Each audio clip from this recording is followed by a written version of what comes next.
Hello student, তোমাদের এখন routine অনুযায়ী ক্লাস 12 অর্থাৎ দ্বাদশ শ্রেণীর এডুকেশান অর্থাৎ শিক্ষাবিজ্ঞানের ক্লাস আছে। আজকে যেটা আলোচনা করব 8 নম্বর অধ্যায়ের সমস্ত গুরুত্বপূর্ণ এমসিকিউ এবং এসিকিউ নিয়ে আজকের ক্লাসে আমি আলোচনা করব। তার আগে যেটা তোমাদের আলোচনা করছি সেটা ভালো করে শোনো। এই অধ্যায় অর্থাৎ 8 নম্বর অধ্যায়ের নাম হচ্ছে জাতীয় শিক্ষানীতি। এই অধ্যায়ে তোমাদের কি কি আছে বা কি কি টপিকগুলো তোমাদের পড়তে হয় সেটা একটু সারাংশ টাইপের আমি তোমাদের বুঝিয়ে দিতে চাই প্রথমে, তারপর এসিকিউ এবং এমসিকিউগুলো আলোচনা করব। দেখো, এখানে আমি একদম নিজের মতো করে লিখেছি যে ভারত স্বাধীন হয়েছিল 1947 সালে। একটা কথা মাথায় তোমাদের সবসময় রাখতে হবে যে ভারতের স্বাধীনতা লাভের পর তারপর থেকে ভারতবাসীরা ভারতের শিক্ষা ব্যবস্থা সম্বন্ধে কিছু করার সুযোগ পেয়েছিল। কারণ তার আগে পর্যন্ত, স্বাধীনতার আগে পর্যন্ত ইংরেজদের নিয়মকানুন আমাদের এখানে কিন্তু চলতো, অর্থাৎ লাগু হতো। ঠিক আছে, এবারে দেখো, এখানে যে জিনিসগুলো তোমাদের আগে জানতে হবে জাতীয় শিক্ষানীতি জানার আগে, যে বিশ্ববিদ্যালয় কমিশনের আরেকটা নাম হচ্ছে রাধাকিষাণ কমিশন। এটা তৈরি হয়েছিল 1948 সালে।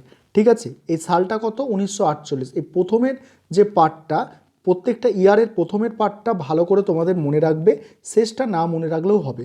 প্রথমে কি হয়েছিল? বিশ্ববিদ্যালয় কমিশন, যেটার আরেকটা নাম ছিল রাধাকিষাণ কমিশন। ঠিক আছে, সেটা হয়েছিল কত? 1948 সালে। তারপরে তৈরি হয়েছিল মাধ্যমিক শিক্ষা কমিশন, যেটাকে মুদালিয়ার কমিশন বলা হয়। এ দেখো, ম দিয়ে মাধ্যমিক আর ম দিয়ে মুদালিয়ার, এইভাবে কিন্তু তোমাদের মনে রাখতে হবে, যেটা 1952 সালে হয়েছিল। তারপরে তারপরে হয়েছিল জাতীয় শিক্ষা কমিশন, যেটাকে কোঠারি কমিশন বলা হয়। জাতীয় শিক্ষা কমিশন, এটা কত? 1964 খ্রিস্টাব্দে। এরপরে, ঠিক আছে, এরপরে আমাদের এলো জাতীয় শিক্ষানীতি। ঠিক আছে, জাতীয় শিক্ষানীতি এটা কত সালে? 1986 থেকে 1992। তোমাদের শুধুমাত্র 86টা মনে রাখলেই হবে। এবারে এটা যখন জাতীয় শিক্ষানীতি যখন আসে, তখন ভারতের প্রধানমন্ত্রী কে ছিল? ভারতের প্রধানমন্ত্রী ছিল রাজীব গান্ধী। সেই সময় রাজীব গান্ধী প্রত্যেকটা রাজ্যের মানে শিক্ষামন্ত্রীদের নিয়ে একটা আলোচনা সভার আয়োজন করেছিলেন, এবং সেই আলোচনা সভা মাধ্যমে এই জাতীয় শিক্ষানীতি কি হবে সেটা নির্ধারিত হয়েছিল। সেটা 1986 সালে হয়েছিল। এই জাতীয় শিক্ষানীতিকে পরবর্তীকালে আবার পর্যালোচনা করলো কে? রামমূর্তি কমিটি। ঠিক আছে, রামমূর্তি কমিটি তৈরি হলো তার 4 বছর পরে, অর্থাৎ 1990 খ্রিস্টাব্দে জাতীয় শিক্ষানীতিকে পর্যালোচনা করার জন্য পর্যালোচনা করে সে তার আরও কিছু সুপারিশ দিয়েছিল। এই সালগুলো মনে রাখবে। তারপরে এই জাতীয় শিক্ষানীতি 1986 এবং এই রামমূর্তি কমিটি 1990, এই দুটোকে পর্যালোচনা করে তৈরি হয়েছিল কি? জনার্দন রেড্ডি কমিটি। ঠিক আছে, জনার্দন রেড্ডি কমিটি, মানে সে আবার তার সুপারিশ করেছিল। ঠিক আছে, এই দুটোকে পর্যালোচনা করেছিল জনার্দন রেড্ডি কমিটি। এক হচ্ছে 1986 জাতীয় নীতি, আর একটা হচ্ছে রামমূর্তি কমিটির সুপারিশগুলোকে। ঠিক আছে, এখানে পর্যালোচনা করে সে কি বলেছিল? পিও এর কথা বলেছিল। পিও এর মানে কি? Programme of action. সেখানে 3টে জিনিস ছিল, একটা হচ্ছে শিক্ষার কাঠামো, আরেকটা হচ্ছে অবৈতনিক ও বাধ্যতামূলক শিক্ষা, আরেকটা হচ্ছে বৃত্তি শিক্ষার ব্যবস্থা। এই শিক্ষার কাঠামোয় 10+2+3, অর্থাৎ এখন তোমরা যেভাবে পড়াশোনা করছো সেইভাবে সেটাই বলেছিল। আর অবৈতনিক আর বাধ্যতামূলক প্রাথমিক শিক্ষা মানে 14 বছর বয়স পর্যন্ত সমস্ত শিশু যাতে শিক্ষার সুযোগ পায় সেটার দিকে লক্ষ্য রাখা। আরেকটা বলেছিল যে বৃত্তি শিক্ষা, অর্থাৎ ভোকেশনাল, আইটিআই, এইগুলো যে আছে না, এইগুলোকে বেশি করে জোর দেওয়ার কথা বলা হয়েছিল। এবারে যাই হোক, এবারে তোমরা ছোট প্রশ্ন যেগুলো মানে এখান থেকে করতে হবে সেগুলো একটু দেখো। ঠিক আছে, এখানে সাইডে ব্র্যাকেটে ইয়ারগুলো লেখা আছে। ঠিক আছে, যে ইয়ারে পড়েছে সেই ইয়ারগুলো ব্র্যাকেটে লেখা আছে। প্রত্যেকটা প্রশ্ন খুব গুরুত্বপূর্ণ, কোনো প্রশ্নই এখান থেকে বাদ দেওয়া যাবে না, বিশেষ করে যেগুলো ইয়ারের প্রশ্ন আছে। বলছি ভালো করে কিন্তু শুনবে। জাতীয় শিক্ষানীতি 1986 এর প্রস্তাব অনুযায়ী সমগ্র জাতীয় শিক্ষানীতির কাঠামো, বলছে সমগ্র জাতীয় শিক্ষানীতির কাঠামো হলো কি? তোমরা আগেই দেখেছো 10+2+3। তারপরে দেখো অপারেশন ব্ল্যাকবোর্ড যে শিক্ষা কমিশনে বলা হয়েছে তা হলো কি? অ্যান্সার হচ্ছে জাতীয় শিক্ষা কমিশন। এটা 15 সালে পড়েছে, আমি ব্র্যাকেটে সালগুলো লেখা আছে, এগুলো বারবার আর বলছি না। তারপরে অপারেশন ব্ল্যাকবোর্ড কোন স্তরের শিক্ষার জন্য কর্মসূচি কর্মসূচি ঠিক আছে, এটা কর্মসূচি আছে, কোন স্তরের শিক্ষার জন্য কর্মসূচি, এটা হচ্ছে অ্যান্সার হবে প্রাথমিক। তারপরে প্রশ্ন, বিদ্যালয় স্তরের পাঠ্যক্রম রচনা করে কে? বিদ্যালয় স্তরের পাঠ্যক্রম রচনা করে এনসিইআরটি। এর যে ফুল ফর্ম কি সেটা এসএকিউ আলোচনা করার সময় বলে দেব। তারপরে প্রশ্ন, নবোদয় বিদ্যালয় গঠনের কথা কমিশনে বলা হয়েছে, বলছে নবোদয় বিদ্যালয় গঠনের কথা কমিশনে বলা হয়েছে, সেটা কিসে কোন কমিশনে বলা হয়েছে? জাতীয় শিক্ষানীতিতে বলা হয়েছে, ঠিক আছে, যেটা 1986-তে হয়েছিল। তারপরে প্রশ্ন, স্বশাসিত, এই স্বশাসিত কলেজ গঠনের কথা কোন কমিশনে বলা হয়েছে? অ্যান্সার হচ্ছে জাতীয় শিক্ষানীতি 1986। তারপরে প্রশ্ন, প্রোগ্রাম অফ অ্যাকশান গঠিত হয় 1992 সালে। তারপরের প্রশ্ন দেখো, পরের প্রশ্ন আছে জনার্দন রেড্ডি কমিটি গঠিত হয়, এটাও অ্যান্সার হবে 1992 সালে। তারপরে challenge of education A policy perspective, এটা হাফ ইংলিশ হাফ বাংলা এইভাবে তোমরা লিখবে না, একটা স্টুডেন্ট আমার লিখেছে, ঠিক আছে, তোমরা কিন্তু লিখলে সম্পূর্ণ ইংলিশে বা সম্পূর্ণ বাংলায় লিখতে পারো। Challenge of education A policy of perspective প্রতিষ্ঠিত হয়েছিল কার দ্বারা? শিক্ষা মন্ত্রকের দ্বারা, ঠিক আছে। তারপরে প্রশ্ন, জাতীয় শিক্ষানীতিতে মোট কতগুলি অধ্যায় ছিল? অ্যান্সার হচ্ছে 12টি। তারপরে জাতীয় শিক্ষানীতি 1986 কোন তারিখে প্রকাশিত হয়? 21শে এপ্রিল প্রকাশিত হয়। তারপরে প্রশ্ন দেখো, সাম্যের জন্য শিক্ষা কোন কমিশনের সুপারিশ? কোঠারি কমিশনের সুপারিশ হচ্ছে সাম্যের জন্য শিক্ষা। তারপরে প্রশ্ন, নবোদয় বিদ্যালয়ের অপর নাম কি? Pace setting school. এই স্পেলিংটা ভালো করে দেখবে যে পেস, পয়কা দন্তেস্ব, পেস সেটিং স্কুল। তারপরে প্রশ্ন, নবোদয় বিদ্যালয় শিক্ষার মাধ্যম হলো কি? ইংরাজি ও হিন্দি ভাষা, ইংরাজি ও হিন্দি ভাষা। তারপরে প্রশ্ন, বিশ্ববিদ্যালয় মঞ্জুরি কমিশন বা ইউজিসি প্রতিষ্ঠিত হয় কত খ্রিস্টাব্দে? অ্যান্সার হচ্ছে 1956 খ্রিস্টাব্দে বা 56 সালে। তারপরে প্রশ্ন, শিক্ষা সংক্রান্ত সর্বভারতীয় নীতি গ্রহণের সুপারিশ করে কে? অ্যান্সার হবে রামমূর্তি কমিটি। তারপরে প্রশ্ন, নবোদয় বিদ্যালয়ে ভর্তি করা হবে ড্যাশ শ্রেণীতে? নবোদয় বিদ্যালয়ে ভর্তি করা হবে 8ম শ্রেণীতে। তারপরে মুক্ত শিক্ষা হলো ড্যাশ শিক্ষার উদাহরণ? অনিয়ন্ত্রিত শিক্ষার উদাহরণ।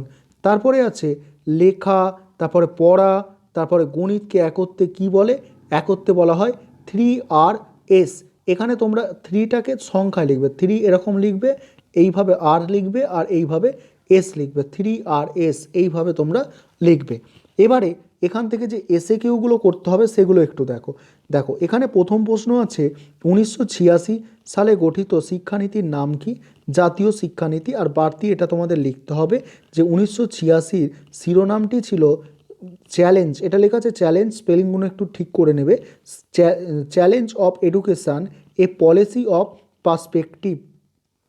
তারপরের প্রশ্ন দেখো, খুব ইম্পর্টেন্ট প্রশ্ন এগুলো সবই। ইসিসিই বলতে কি বোঝো? প্রত্যেক শিশুর সামগ্রিক বিকাশের সহায়তা করার লক্ষ্যে শৈশবকালীন যত্ন ও শিক্ষার যে কর্মসূচি জাতীয় শিক্ষানীতি 1986-তে নেওয়া হয় তাকেই early childhood care and education বা সংক্ষেপে ইসিসিই বলে। তারপরে প্রশ্ন দেখো, পরের প্রশ্ন আছে শিক্ষাক্ষেত্রে ড্রপ আউট বা বিদ্যালয় ছুট বলতে কি বোঝানো হয়েছে? অ্যান্সারটা দেখো, নির্দিষ্ট বয়সে শিক্ষার্থীরা বিদ্যালয়ে ভর্তি হলেও অর্থনৈতিক ও সামাজিক সমস্যা, তারপরে দারিদ্র্য, অবহেলা ইত্যাদির কারণে শিক্ষার্থীরা পড়াশোনা থামিয়ে দেয়, স্কুল ছেড়ে দেয়।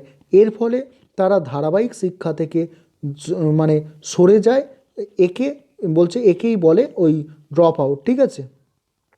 তারপরে কি আছে দেখো, স্বশাসিত কলেজের সুপারিশ কোন কমিশনে উল্লেখ করা হয়েছে? জাতীয় শিক্ষা কমিশন। পরে প্রশ্ন, অপ্রথাগত শিক্ষা কি? যেসব শিক্ষার্থীরা যেমন বিদ্যালয় ছুট, তারপরে কর্মরত শিশু, দারিদ্র মানুষ এবং যেসব মেয়েরা প্রথাগত বা ধারাবাহিক শিক্ষা নিতে পারে না তাদের যে বিশেষ উপায়ে শিক্ষাদানের ব্যবস্থা করা হয় তাকেই বলে প্রথা বহির্ভূত শিক্ষা। তারপরে প্রশ্ন আছে পিও এ কি? পিও এর পুরো কথাটি হলো প্রোগ্রাম প্রোগ্রাম অফ অ্যাকশান 1986 সালে 1986 সালে জাতীয় শিক্ষার মূল্যায়নের জন্য বলছে 1986 সালের জাতীয় শিক্ষার মূল্যায়নের জন্য 1992-তে যে শিক্ষানীতি প্রবর্তিত হয় তার নাম POA। তারপরে প্রশ্ন, ইগনোর পুরো নাম Indira Gandhi national open university. তাহলে কি বললাম, Indira Gandhi national open university. তারপরে NCERTর পুরো কথা কি, ঠিক আছে, national council of education research and training. তারপরে ইউজিসির পুরো কথা ইউনিভার্সিটি গ্র্যান্ট কমিশন। তারপরে দেখো DIET এর পুরো কথা district institute of education and training. তারপরের প্রশ্ন দেখো, তারপরে প্রশ্ন আছে দূর শিক্ষা কি। দূর শিক্ষা হলো এক বিশেষ ধরনের নিরবচ্ছিন্ন শিক্ষা পদ্ধতি যেখানে সরাসরি শিক্ষক শিক্ষিকার সঙ্গে যোগাযোগ থাকে না। এক্ষেত্রে কোনো ইলেকট্রনিক্স মাধ্যম বা ছাপানো কাগজের সাহায্যে শিক্ষা গ্রহণ হয়ে থাকে। তারপরে প্রশ্ন পশ্চিমবঙ্গের দুটি মুক্ত বিশ্ববিদ্যালয়ের নাম লেখো। এক হচ্ছে নেতাজি সুভাষ মুক্ত বিশ্ববিদ্যালয়, আরেকটা হচ্ছে রবীন্দ্রভারতী মুক্ত বিশ্ববিদ্যালয়। পরের প্রশ্ন, জাতীয় শিক্ষানীতি 1986-তে যে কোনো একটি বৈশিষ্ট্য। অ্যান্সার হচ্ছে মেধাবী শিক্ষার্থীদের জন্য নবোদয় বিদ্যালয় গঠন। তারপরের প্রশ্ন দেখো, নবোদয় বিদ্যালয় কি। এখানে কি বলা হচ্ছে দেখো, মাধ্যমিক শিক্ষায় সংখ্যাগত মানের অপেক্ষা গুণগত মান বৃদ্ধির উদ্দেশ্যে বা দেশের অত্যন্ত মেধাসম্পন্ন শিশুদের উন্নত মানের মাধ্যমিক শিক্ষায় সুযোগ দানের উদ্দেশ্যে জাতীয় শিক্ষানীতি 1986 অনুসারে যে বিদ্যালয় প্রতিষ্ঠা করা হয় তাকে ওই বলে, অর্থাৎ তাকে নবোদয় বিদ্যালয় বলে। তোমরা এটা শর্টকাটে লিখেছি, এটা তোমরা লিখবে নবোদয় বিদ্যালয় বলে। তারপরে দেখো অপারেশন ব্ল্যাকবোর্ড কি। সমগ্র দেশের প্রাথমিক শিক্ষার উন্নয়নের জন্য শিক্ষা সহায়ক সব ধরনের উপাদান দেওয়ার যে নীতি তাকে ওই অপারেশন ব্ল্যাকবোর্ড বলে। তারপরে দেখো শেষ প্রশ্ন, এই চ্যাপ্টারটার একদম শেষ প্রশ্ন, যে ভারতবর্ষের প্রথম মুক্ত বিশ্ববিদ্যালয় কোথায় কবে গড়ে ওঠে। ভারতবর্ষের প্রথম মুক্ত বিশ্ববিদ্যালয় গড়ে ওঠে 1985 সালে দিল্লিতে। এই ছিল আজকের ক্লাস। আমাদের 8 নম্বর অধ্যায় কমপ্লিট হয়ে গেল। তোমাদের বড় প্রশ্ন ছোট প্রশ্ন আমরা পরের দিন থেকে নতুন অধ্যায় শুরু করব। আর অনলাইন কোচিং ক্লাস চলছে, এখনও যারা অ্যাডমিশান নিতে চাও তোমরা অ্যাডমিশান নিতে পারো।